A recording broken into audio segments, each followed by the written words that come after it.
And welcome to the Coaches Show here on AM 1440. Wally Langfellow with you, and I am joined by Golden Bears of Concordia St. Paul head coach Shannon Currier. Coach, unfortunately, we had to take a year off from this last year, but back in the saddle after the COVID year took football away from most college football programs, or at least part of the season for most programs. How did you handle not being able to play on Saturdays last fall, personally and as a program? Well, it was definitely a difficult year just getting the news that we weren't playing. I remember in the spring when baseball and softball and lacrosse were canceled. We were like, that's tough, but at least it's not the football season. Thinking Right. we would be back in time for 2020 fall season. But then as COVID continued on and we got to the summer and late summer, it was just really hard to see how it could be possible with all the contact tracing and things that was going on. But we just try to continue to respond the best way we could and like what's the best response at the time. And I guess I saw myself, my wife saw myself watching a lot of football on the couch, a lot of basketball. So, there was a lot of games going on. It seemed like there was games all the time. So I watched a lot of football. And the year was definitely different because our official visits went from the winter to the fall, and it really became a lot, maybe more work last year, for our roles, just because recruiting was different. We had a practice in the fall, we had 32 practice in the spring. Recruiting was nonstop. So we just tried to really work on, trying to improve the program every day. And, that was our focus. And obviously last week showed that we have a lot of work yet to do. In the off season now, this comes on the heels, the COVID season, as we'll call it, 2020, came on the heels of a couple of programs in your conference, in the Northern Sun Conference, eliminating football, St. Cloud State being one of them. And you had an opportunity actually to bring in some of those kids from St. Cloud State. How many of those do you end up having that are actually going to be are actually part of your program this year?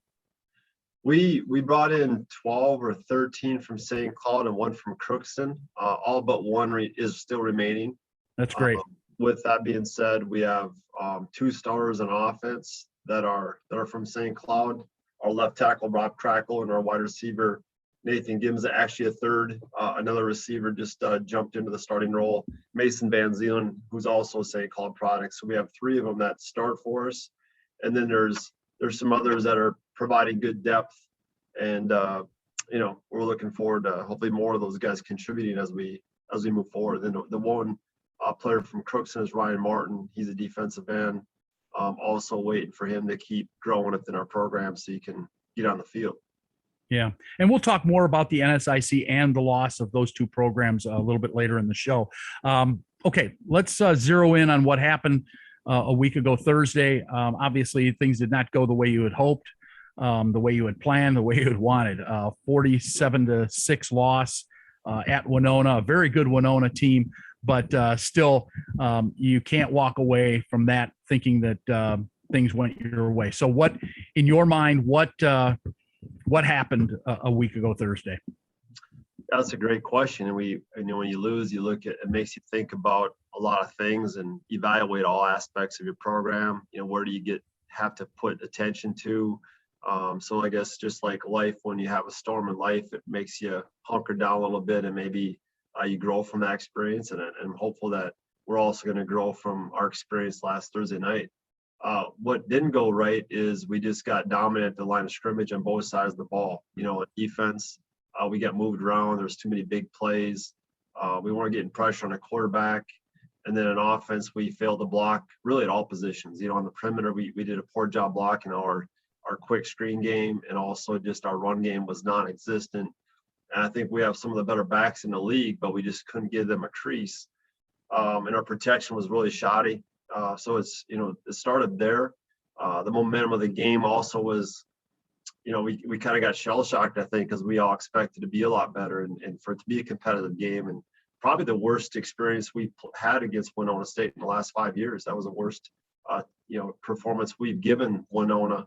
Last time we were there, we were down ahead with 42 seconds left in the game. We had a strong belief that we were better than 2019, even though we lost some key players. So maybe just some inflated confidence we had going in. And they just came out and played a really good game. They played fast. They definitely seemed to want it more than us, which is disappointing because we talk about being relentless and having a strong desire and playing with enthusiasm. And I just didn't see those things Thursday night. So we've used this last week to try to get better and have a lot better performance this coming weekend.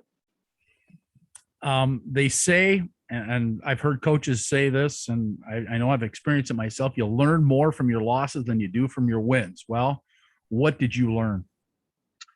Well, we learned a lot about some of the players on the team. We learned that we had some really good players we graduated, which I guess was reinforced. We lost 5 defensive linemen in the 2019 season and 20 with Chris Garrett leaving last year. But those 5 guys were really critical. Not just did we lose their performance, but we lost their leadership. Yeah. Guys in the defensive front that really took it upon themselves to push the envelope in practice, to push people. There's some vocal leadership between Dylan Wood, Chris Garrett, Kelly Pierce, Jackson Dobbs, Cole Marmore, TJ Jallo. Those are all senior defensive linemen in 19. And we do have people that are in their spots, but I'm not sure they've yet, performed the same role, on the field physically and performance-wise, but also as a leadership, from a leadership situation. So I think that's what we learned. And then on the offensive line, we had a couple seniors that were critical to the same thing on the offense line, and Ethan Ani, who's now coaching for us, and likewise with Rich Kelly, who was a first-team all-conference performer. And we didn't have that leadership from that side of the ball either. And I just sensed that, that was lacking. And if you can't win up front, it really makes it challenging to win. And it always starts there. Unfortunately, those guys don't get enough credit.